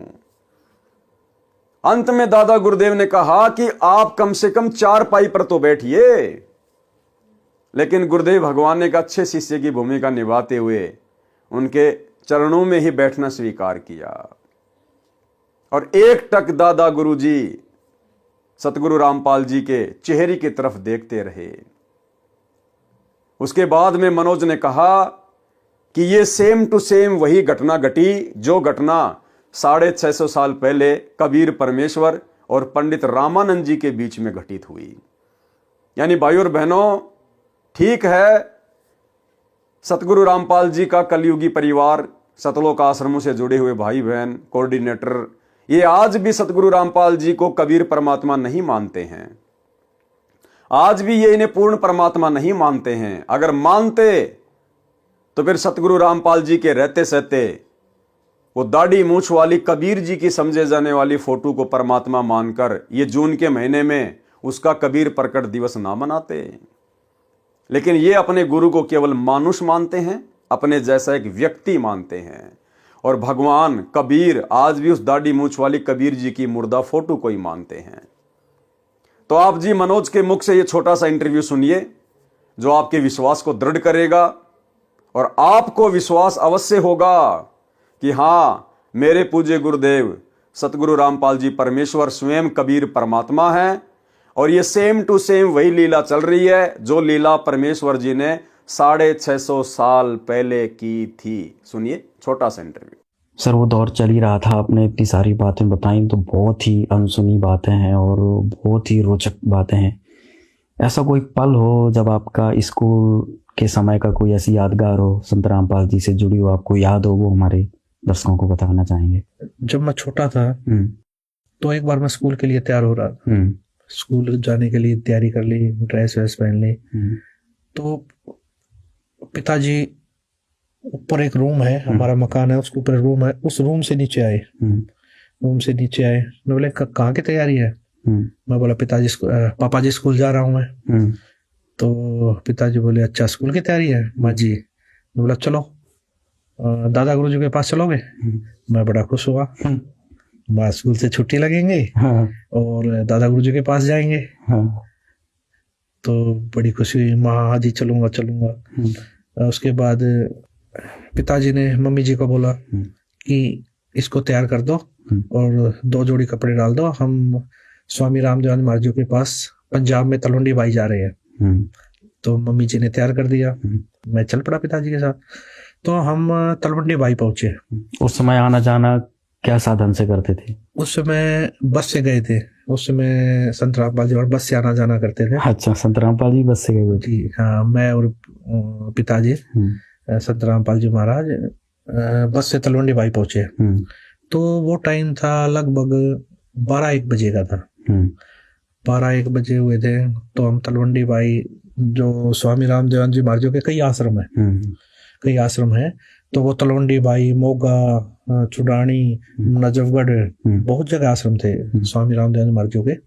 तो और लाखों की संख्या में स्वामी रामदेव महाराज जी के शिष्य भी थे। तो हम तलवंडी बाई पहुंचे आश्रम में। पहुंचने के बाद श्रद्धालु जो वहाँ सेवा कर रहे थे सबसे सत्साई हुई, तो वहाँ बैठे। तो दादा गुरुदेव जी के बारे में पूछी, गुरुदेव जी कहाँ है? तो बताए जी वो विश्राम कर रहे हैं कमरे में अंदर। तो जब विश्राम कर रहे थे तो एक श्रद्धालु बोला जी दादा गुरुदेव जी को उठा देते हैं। तो गुरुजी ने मना कर दिया, नहीं, गुरुदेव जी को सोने दो, जब उठेंगे ना तब मिल लेंगे। ठीक है। तो हम गुरुदेव जी और दादा गुरुदेव जी का कमरा था, उससे बाहर बैठ गए। तो बाहर बैठ गए तो हम श्रद्धालु जो वहाँ सेवा कर रहे थे वो चाय ले आया। तो हमने वहाँ बैठकर चाय पी। तो चाय पी रहे थे, इतनी देर में अंदर से आवाज आई, खटखट की आवाज आई। तो जो सेवा कर रहा था वो, हाँ, जो श्रद्धालु हमारे साथ बातचीत कर रहा था, बैठा था, वो एकदम उठ के अंदर भागा। वो माँ क्या हुआ? पिताजी बोले क्या हुआ? गुरुदेव जी उठ गए हैं। तो वो भागा अंदर। तो अंदर गया तो हम बाहर खड़े थे, गुरुदेव जी इंतजार कर रहे थे हम। तो अंदर से जैसे श्रद्धालु ने जाके बताई कि हरियाणा से रामपाल जी आए हैं और उनका लड़का साथ आया है। तो दादा गुरुदेव जी, अंदर से आवाज आ रही, अंदर क्यों नहीं बुलाया उनको? दादा गुरुदेव जी में अंदर क्यों नहीं आए, अंदर क्यों नहीं लेके आए आप उनको? अच्छा। वो कह रहा जी आप विश्राम कर रहे थे, उठाया क्यों नहीं मेरे को? अच्छा। आपने उठाया क्यों नहीं? जब वो आए हुए थे तो उठाया क्यों नहीं मेरे को? अंदर क्यों नहीं लेके आए आप? अच्छा। तो एक श्रद्धालु और था, वो भागा आया अंदर से बाहर, बोला जी गुरुदेव जी बुला रहे हैं आपको, अंदर आ जाओ, जल्दी आ जाओ, यानी कि जल्दी ही उसमें आओ। तो गुरुदेव जी बोले, क्या बात हुई? उनको रोका, कुछ बात होगी क्या? कि वो बोले कोई ऐसी बात तो नहीं होगी जिससे दादा गुरुदेव जी स्वामी रामदेव जी महाराज मुझसे नाराज हो गए हो कभी? कोई ऐसी बात तो नहीं हो रखी है? गुरु जी बोले, नहीं जी नाराज नहीं, वो तो यूं कह रहे हैं, वो तो ये दादा गुरुदेव जी ये कह रहे हैं उनको पहले क्यों नहीं बुलाया? अच्छा। मुझे उठाया क्यों नहीं? वो तो इसलिए बोल रहे हैं। तो उसके बाद अंदर गए तो दादा गुरुदेव जी यूं देखकर, रूम था तो दादा गुरुदेव जी यूं देखकर, यूं गेट की तरफ देखकर यूं उठ रहे। अच्छा। यानी कि गुरु जी अंदर आए, उनको देखकर उठने लगे। अच्छा। अपनी चारपाई से। अच्छा।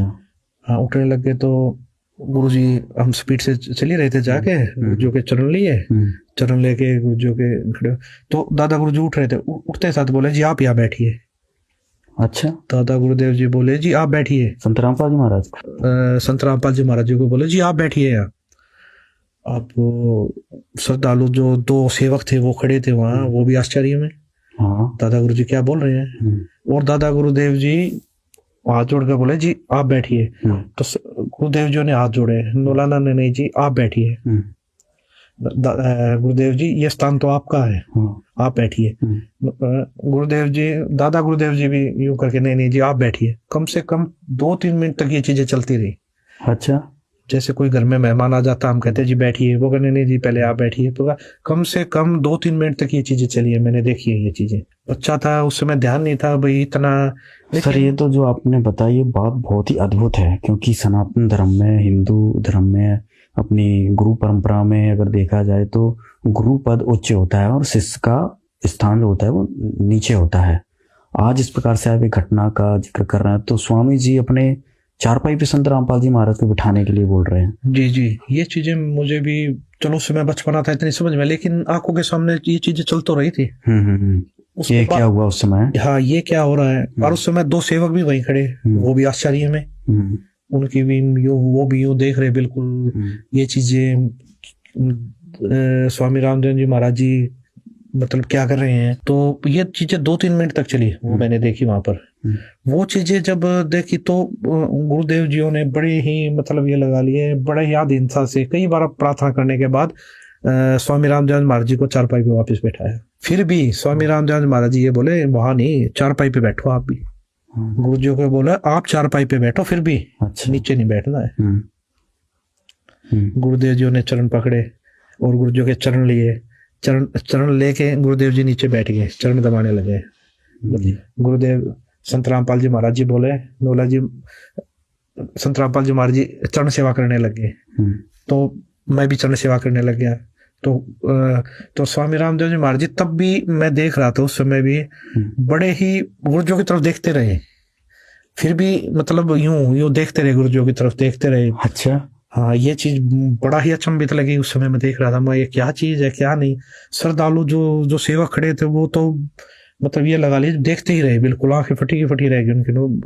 दादा गुरुदेव जी क्या इतना महत्व दे रहे हैं, क्या बात है। तो ये चीजें मैंने देखी उस समय। तो ये चीजें जो समझ में आ रही हैं, ये चीजें तो जैसे सत्संग सुनने को मिले, संत रामपाल जी महाराज जी को पता लगा। उस समय भी आज से 600 साल पहले भी ये घटना घटी थी। अच्छा, कैसे? ये जिस समय कबीर परमात्मा जी आए उस समय भी स्वामी रामानंद जी महाराज कबीर साहब जी के गुरु जी थे, नाम दीक्षाली थी। तो कबीर परमात्मा स्वामी रामानंद जी महाराज जी को सतलोक दिखा के लाए, वो सचखंड दिखा के लाए, सारी इस काललोक का या इस पृथ्वी का लगा लीजिए जितने भी ब्रह्मांड है सब दिखाया उन्होंने, उनको उनके बारे में जानकारी दी। तो ये सारी जानकारी मिलने के बाद स्वामी रामानंद जी महाराज जी को भक्ति का ज्ञान हो गया, उस सचखंड का ज्ञान हो गया। तो इसी प्रकार स्वामी रामानंद जी महाराज जियों ने कबीर परमात्मा को हाथ जोड़कर प्रार्थना की कि जी आप मुझे नाम दीक्षा दीजिए, आप ही परमात्मा हो। जब उनको ज्ञान होगा उन्होंने बोला आप ही परमात्मा हो। अच्छा। तो मैं कैसे बैठ सकता हूँ जी ऊपर, कैसे मैं आपका गुरु हो सकता हूँ। तो ये चीजें जब देखी, ये चीजें उस समय भी ये घटना घटी थी, ये विचित्र घटना हुई थी उस समय भी। तो स्वामी कबीर परमात्मा ने स्वामी रामानंद जी महाराज जी को भी यही बोला था उस समय कि जी गुरु और शिष्य, गुरु और शिष्य का नाता है, ये बना रहेगा, ये भक्ति काल का कलयुग तक। कबीर परमात्मा बोले ये चीजें चलेंगी और वहां तक लेके जानी है हमें, तो आप मेरे गुरु रहो, मैं आपका शिष्य रहूंगा। और ये भक्ति, जो भक्ति युग है, ये गुरु शिष्य का नाता बना रहेगा, ये मेरी आपसे प्रार्थना है। तो ये चीजें अब जो देखने को मिल रही है, ये चीजें कुछ मुझे तो लगा वही बिल्कुल, ये तो वही घटनाक्रम जो अभी आपने 600 वर्ष पहले कबीर जी का बताया, वही घटनाक्रम इस समय आपने जो देखा, ये तो बहुत ही अद्भुत बात है। जो हमारे दर्शक हैं वो इस घटना को देखकर समझ सकते हैं कि ये तो बिल्कुल प्रत्यक्ष दृष्टा थे मनोज जी वहाँ पर। और जो ये घटनाक्रम हुआ, इससे संत रामपाल जी महाराज के जो भक्त हैं वो समझ सकते हैं कि संत रामपाल जी महाराज कौन है। ये तो सर बहुत ही अद्भुत आपने घटना बताई है। इसके साथ सर कोई और याद जुड़ी हो? उसके बाद मैं बताना चाहूंगा एक और अद्भुत जो घटना घटी है मेरी आंखों के सामने, वो भी बताना चाहूंगा आपको जी। मैंने क्या देखा, एक बार स्वामी रामदेवानंद जी महाराज जी बैठे हुए और सैकड़ों की संख्या में श्रद्धालु बैठे हुए। दादा गुरुदेव जी ने संत रामपाल जी महाराज जी को बुलाया। अच्छा। बुलाने के बाद उनको अपने पास बैठाया। अपने पास बैठा के स्वामी रामदेवानंद जी महाराज जी बोले, जितने भी श्रद्धालु वहां बैठे हुए थे, आज के बाद संत रामपाल जी महाराज जी नाम दीक्षा देंगे सभी को। अच्छा जी, मैं नाम दीक्षा नहीं दूंगा आज के बाद, संत रामपाल जी महाराज जी नाम दीक्षा देंगे। और आगे जो भी नाम दीक्षा लेगा वो संत रामपाल जी महाराज जी से नाम दीक्षा ले। अच्छा। स्वामी रामदेवानंद जी महाराज जितने भी श्रद्धालु वहां पर बैठे हुए थे उनके सामने बोला, आज के बाद मैं तुम्हारा गुरु नहीं हूं, आज के बाद आपके गुरु संत रामपाल जी महाराज हैं। आज के बाद यही आप सभी को नाम दीक्षा देंगे। और तो और सबसे विचित्र बात, जिन्होंने मेरे से भी नाम दीक्षा ले रखी है, हाँ। वो दोबारा संत रामपाल जी महाराज जी से नाम दीक्षा ले। अच्छा। ये चीज मैंने अपनी आंखों से देखी, कानों से सुनी। अच्छा। और वहां पर सैकड़ों की संख्या में भगत बैठे थे, उन्होंने भी सुनी। इतना कहकर स्वामी रामदेवानंद जी महाराज जी ने संत रामपाल जी महाराज जी की तरफ देखा और बोले, संत रामपाल जी, आप जी के बराबर इस पृथ्वी पर कोई संत नहीं होगा। और ये चीज एक बार नहीं कही स्वामी रामदेवानंद जी, दादा गुरुदेव जी ने, ये कम से कम सैकड़ों बार बोला है। अच्छा। ये चीजें जहां भी जैसे छुडानी धाम में भी बोला। हाँ। छुडानी धाम में तो क्या था, नाम दीक्षा लेने के लिए आए श्रद्धालु, दादा गुरुदेव जी बैठे हुए थे। तो गुरुदेव जी बैठे थे, तो गुरुदेव जी ने बोला, जो सेवक थे, संत रामपाल जी को बुला के लाओ। तो गुरुदेव जी साइड वाले रूम में थे उस समय, श्रद्धालुओं को समझा रहे थे, जो नए भगत थे उनको तत्व ज्ञान बता रहे थे। तो दादा गुरुदेव जी ने बुलाया संत रामपाल जी, और बुला लिया था कि सेवक गए, वो बोले जी दादा गुरुदेव जी बुला रहे हैं, गुरुदेव जी बुला रहे हैं। जब गुरु जी आए तो स्वामी जी ने हाथ जोड़ के बोला, आप इनको नाम दीक्षा दीजिए। जब गुरु जी आए तो स्वामी जी ने हाथ जोड़ के बोला, आप इनको नाम दीक्षा दीजिए। जब गुरु जी आए तो स्वामी जी ने हाथ जोड़ के बोला, आप इनको नाम दीक्षा दीजिए। जब गुरु जी आए तो स्वामी जी ने हाथ जोड़ के बोला, आप इनको नाम दीक्षा दीजिए। अच्छा जी, आप इनको नाम उपदेश दीजिए। तो ये चीज मैंने अपनी आंखों से देखी है, एक बार नहीं सैकड़ों बार ये दादा गुरुदेव जी ने बोला है। फिर मेरे जीवन में एक ऐसी घटना घटी, 1992 की बात है, कि मैं एक डीआईजी को लेकर के मधुबन गया हुआ था, पुलिस ट्रेनिंग सेंटर के अंदर। रात को वहाँ ठहरे, मैं सुबह सोकर उठा तो मैंने देखा, मैं चारपाई पर लेटा हुआ, मेरी आंखें खुल गई। तो लेटे लेटे मैं क्या देख रहा हूं कि मेरे पैरों की तरफ उस मकान यानी कमरे में 2 खिड़कियां थी। एक खिड़की में महाराज जी कम से कम 8-10 फीट ऊपर आसमान में बैठे हैं। वो सीन मुझे आज तक याद है। काले रंग के चश्मे लगा रखे थे, लाइनिंग वाला शर्ट, काली पैंट, और ऐसे बैठे हैं जैसे पद्म आसन होता है, हाथ जोड़कर। तो संत रामपाल जी की तरफ 2 पैर दिखाई दे रहे हैं, घुटने से नीचे बिल्कुल लाल रंग के, जैसे सूर्य सुबह निकलता है। तो मैं देख कर डर गया। मैंने अपनी घड़ी देखी, उस द्वार पे एक घड़ी लगी हुई थी, उसको देखा भी 7 बज गए। दूसरी खिड़की से देखा तो शहतूत का पेड़ है, चिड़िया बैठी हैं। लेकिन मैं ये सीन क्या देख रहा हूं, कम से कम 5 मिनट मैंने सीन को देखा। तो मैं डर गया कि मैंने समझा कि भी कहीं गुरुजी मर गए हैं, उनकी आत्मा मुझे मिलने के लिए आ रही है। और उस समय फोन भी नहीं थे, मैं डीआईजी को बोल भी नहीं सकता था कि मेरा भाई मर गए हैं। तो मैं बहुत चिंतित हो गया। हम 1 बजे मधुबन से रोहतक के लिए चले, हम लगभग 3 बजे वहां पहुंच गए। मैं गाड़ी खड़ी करके सीधा मकान पे गया, गुरुजी के मकान के ऊपर। तो जाके मैंने देखा गुरुजी ठीक ठाक मिले, मन में शांति हुई। तो गुरुजी ने पूछा भी कैसे आना हुआ आज दिन में, कैसे टाइम मिल गया। तो मैंने घटना के बारे में बताया। मैंने कहा जी मैंने तो ऐसे ऐसे एक घटना देखी सुबह सुबह, मैं डर गया कहीं आप मर ना गए हो। तो महाराज जी ने कहा कि मेरे स्वरूप में कबीर परमेश्वर आए थे और अब आपको भक्ति मिल जाएगी। तो मैंने कहा जी मैं तो ड्रिंक्स वगैरह कर लेता हूँ, वो छूटती नहीं, भक्ति कैसे करूँगा। तो गुरु जी ने कहा जा आज के बाद नहीं पिएगा।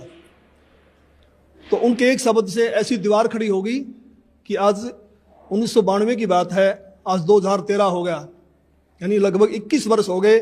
वो आज तक मैंने शराब को छुआ तक नहीं है। एक दिन संत रामपाल जी करनाल के अंदर एक भगत के घर गए हुए थे और सतगुरु जी ने 3.5 घंटे के लगभग सत्संग किया। जब चलने लगे तो एक औरत ने, जो काफ़ी बुजुर्ग थी, कोई 65 साल के करीब उनकी उम्र रही होगी, उन्होंने कहा कि जी मैं आपसे कुछ बात करना चाहती हूँ। तो गुरु जी ने कहा ठीक है पूछो। तो उसने कहा जी आपने जैसे सत्संग समाप्त किया तो आपके ऊपर से कमल के फूल पर बैठा हुआ सफेद परमात्मा निकल के गया है, मानव सदर्श, और मैं कमल की पंखड़ी को बहुत दूर तक देखते रही ऐसे। तो संत रामपाल जी ने कहा फिर आपकी क्या सलाह है नाम लेने की। तो उसने कहा मैंने तो गुरु बनाया हुआ राधा स्वामी व्यास से, और मैं तो मंदिरों में भी जाती हूँ, देवताओं की पूजा भी करती हूँ। तो महाराज जी ने कहा देखो उनके फूटे भाग, ये सच्चाई को देखकर भी नहीं मान रही हैं। तो फिर हम चल पड़े। उस समय गुरु जी के पास सुमो गाड़ी होती थी, हम दिल्ली साइड में जा रहे थे। मैंने महाराज जी से प्रश्न किया कि महाराज जी परमात्मा का भी अजीब खेल है, जो ढूंढ रहे हैं उनको दर्शन नहीं दे रहे, और जिनको दर्शन दे दिए, जो इनको प्रकट होके बता गए, वे इसको मान नहीं रहे कि परमात्मा की क्या लीला है। तो महाराज जी ने कहा ये बुद्धि से परे का विषय है और इसको आप नहीं समझ पाएंगे। फिर मैंने कहा जी बताओ, दया करो। संत रामपाल जी ने बताया कि ये औरत 600 वर्ष पहले जब कबीर परमेश्वर आए थे उनकी शिष्या थी। इन्होंने लगभग 5-6 महीने भक्ति की, फिर इन्होंने नाम छोड़ दिए। उसी प्रथम मंत्र के प्रभाव से इसको मानवश्री मिलते आ रहे हैं, भक्ति में रुचि है। अब ये समझ रही है कि जो मेरे को छोटा मोटा लाभ मिल रहा है ये देव देवता या मेरा पुराना गुरु दे रहा है, जो उन्होंने बनाया हुआ है, तो डर के मारे नहीं छोड़ना पा रही। तो मैंने फिर प्रश्न किया कि महाराज जी मैंने तो ये पूछा है कि इनको दर्शन क्यों दिए। तो गुरु जी ने कहा, संत रामपाल जी बोले कि परमात्मा किसी की उधार नहीं रखता, ये कल को मरेगी, नरक में जाएगी, वहां उसको बड़ा कष्ट होगा। जब आत्मा रोती है तो परमात्मा को आना पड़ता है, मन की नहीं सुनता परमात्मा। तो फिर ये आत्मा वहां सवाल करती है कि जी आपकी भक्ति का हमें ज्ञान नहीं था, हमने भक्ति तो बहुत की। तो वहां परमात्मा ये सीनरी दिखाएंगे, ये सारी फिल्म दिखाएंगे कि 3-3.5 घंटे मैंने सत्संग सुनाया, आप क्या भक्ति कर रहे हो, इसका क्या लाभ है, मेरी भक्ति क्या है, और जाते समय दर्शन दे दिए। तो परमात्मा ने अपने सिर से भार उतार दिया, पर ये आत्मा बोल नहीं पाएगी, चुप हो जाएगी। तो मेरा भगत समाज से यही बार बार निवेदन है कि ऐसा मौका बार बार नहीं आता, तो संत रामपाल जी की शरण में आकर के अपना आत्म कल्याण करवाएं। सत साहिब। धन्यवाद आपको। तो भाई और बहनों, आपको विश्वास हो जाना चाहिए कि धरती पर यदि एकमात्र कोई कबीर देव है तो सतगुरु रामपाल जी परमेश्वर हैं, और जिसको ये विश्वास हो जाएगा फिर वो नकली कबीर को नहीं पूजेगा। उस दाढ़ी मूंछ वाली कबीर जी की नकली फोटो को अपने घर पर, अपने दरबार में, अपने लॉकेट में नहीं रखेगा। और यदि इतना सब कुछ आंखों के सामने प्रमाण देखने के बावजूद भी उस नकली कबीर की फोटो को अपने लॉकेट में रखेगा, घर के दरबार में फोटो में रखेगा, घर की दीवारों पर रखेगा, जून के महीने में उसका कबीर प्रकट दिवस मनाएगा, उस नकली मुर्दा फोटो को दंडवत करेगा, तो भाई और बहनों वो आत्मा फिर मोक्ष प्राप्त करने के लक्षणों युक्त नहीं है। परमेश्वर कबीर जी ने कहा, हे स्वामी जी, गुरु जी तो आप ही रहो, मैं आपका शिष्य हूं। ये गुरु परंपरा बनाए रखने के लिए अति आवश्यक है। यदि आप मेरे गुरु जी रूप में नहीं रहोगे तो भविष्य में संत व भगत कहा करेंगे कि गुरु बनाने की कोई आवश्यकता नहीं है, सीधा ही परमात्मा से ही संपर्क करो। कबीर ने भी गुरु नहीं बनाया था। हे स्वामी जी, काल प्रेरित व्यक्ति ऐसी ऐसी बातें बनाकर श्रद्धालुओं को भक्ति की दिशा से भ्रष्ट किया करेंगे तथा काल के जाल में फांसे रखेंगे। इसलिए संसार की दृष्टि में आप मेरे गुरुजी की भूमिका कीजिए तथा वास्तव में जो साधना की विधि मैं बताऊं आप वैसे भक्ति कीजिए। स्वामी रामानंद जी ने कबीर परमेश्वर जी की बात को स्वीकार किया। कबीर परमेश्वर जी एक रूप में स्वामी रामानंद जी को तत्व ज्ञान सुना रहे थे तथा अन्य रूप धारण करके कुछ ही समय उपरांत अपने घर पर आ गए, क्योंकि वहां नीरू तथा नीमा अति चिंतित थे। बच्चे को सकुशल घर लौट आने पर नीरू तथा नीमा ने परमेश्वर का शुक्रिया किया। अपने बच्चे कबीर को सीने से लगाकर नीमा रोने लगी तथा बच्चे को अपने पति नीरू के पास ले गई। नीरू ने भी बच्चे कबीर से प्यार किया। नीरू ने पूछा, बेटा आपको उन ब्राह्मणों ने मारा तो नहीं?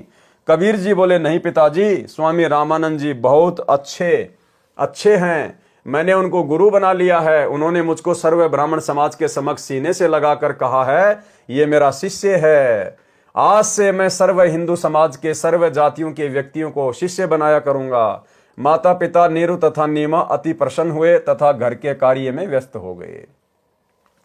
स्वामी रामानंद जी ने कहा, हे कबीर जी, हम सभी की बुद्धि पर पत्थर पड़े थे, आपने ही अज्ञान रूपी पत्थरों को हटाया है। बड़े पुण्य कर्मों से आपका दर्शन सुलभ हुआ।